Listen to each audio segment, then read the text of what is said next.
না, মাঝে মাঝে ওই যে একটা জিনিস মনে হয় যে আসলে আমরা সঠিক পথে আগাচ্ছি কিনা, এই জিনিসটা কখনো কখনো মানে কি মনে হয় যে নিজের কাছে একটা প্রশ্ন জাগে।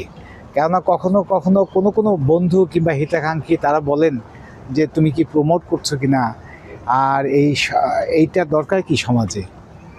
কিন্তু যে বাবা যে মা সমাজে থাকতেই পারছে না, যে সমাজে তাকে তাকে বেঁচে থাকার জন্য, সুস্থভাবে বেঁচে থাকার জন্য তাকে আত্মহত্যা করতে হচ্ছে, সুইসাইড করতে হচ্ছে, তিনি কি করবেন?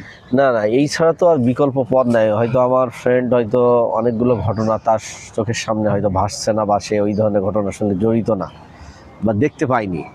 যদি দেখতে পেত তাহলে যেটা তুমি বলছো, বা আমারও অনেকগুলো ঘটনা আমার মানে জানা আছে, একমাত্র তার সেফ একটা জায়গা সে খুঁজছে।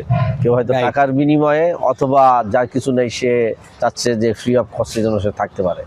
আমি এরকম জায়গায় আমি দেখেছি যে তাদেরকে আমি বলবো যারা একটা সেবা, এটা আমরা ভিন্নভাবে সেবা দিয়ে থাকি। এবং সরকারের তরফ থেকে তুমি নিশ্চয়ই জানো যে বয়স্ক ভাতা চালু করা আছে, সরকারও রিয়ালাইজ করে, সরকারের সীমাবদ্ধতা রয়েছে, কিন্তু আস্তে আস্তে কিন্তু আসলে সরকারি পর্যায়ে এই পর্যায়ে যাবে। তবে আমি বলবো যে এখন থেকেই শুরু করা দরকার। যারা যারা এইরকম বঞ্চিত, অসহায়, এবং তারা এরকম নিগৃহীত আমি বলবো সমাজ থেকে হয়ে গেছে, তার ছেলে মেয়ে কর্তৃক, তার পরিবার কর্তৃক, তাদেরকে এরকম একটা শেল্টারের খুবই জরুরি।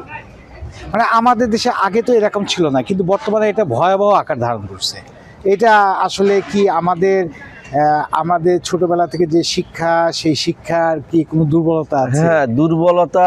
আমরা পড়াশোনা আমাদের আছে, সিলেবাসে হয়তো অনেক কিছুই আছে, কিন্তু এই অনুভবের জায়গাটা, প্র্যাকটিসের জায়গাটা কিন্তু আসলে নেই। আমরা পড়ি অনেক কিছুই, কিন্তু আত্মস্থ করা, আমি কিভাবে নিজেকে, এই ফিলিংসের জায়গাটা কিন্তু আমাদের নেই। তো অনেকগুলো ঘটনা, কিন্তু আমি বলবো যেভাবেই ঘটুক না কেন, এটা রিয়েলিটি। এখন এই রিয়েলিটিকে অ্যাড্রেস করা আমাদের সমাজের যারা বিত্তবান মানুষ তাদের এগিয়ে আসা দরকার। আর তুমি বিত্তবান না হয়েও তুমি যে চিন্তা করেছো, এবং তোমাকে আমি ধন্যবাদ জানাই। সরকার একা পারবে না, অবশ্যই ব্যক্তি পর্যায়ে, আমাদেরকে এগিয়ে আসতে হবে, বিত্তবান মানুষকে এগিয়ে আসতে হবে। রাইট। এবং যারা যারা এই ধরনের অনেক জায়গায় তারা দান করতে চায়, তো সুতরাং একটা নির্দিষ্ট জায়গায়, সুন্দর জায়গায়, যেখানে হয়তো আমার টাকাটা আমি বলবো যে যথাযথ ইউটিলাইজ হবে। মানে সঠিক জায়গাতে অনেকেই আছে যে দান করতে চান, তারা কিন্তু চান যে আমার হ্যাঁ, জায়গাটা কোথায় আমি দান করব। হ্যাঁ, সেই জায়গাটা তুমি শুরু করেছো, আমার বিশ্বাস যে তুমি সামনে যেতে পারবা। তুমি এই সহায়তা অনেকের কাছ থেকে পেতে পারবে, আমার বিশ্বাস। দেখা যাক, সেই বিশ্বাস আছে, আমরা হয়তোবা অনেক বড় কিছু করতে পারি। নিঃসন্দেহে তুমি সামনে এগিয়ে যাও। ধন্যবাদ বন্ধু।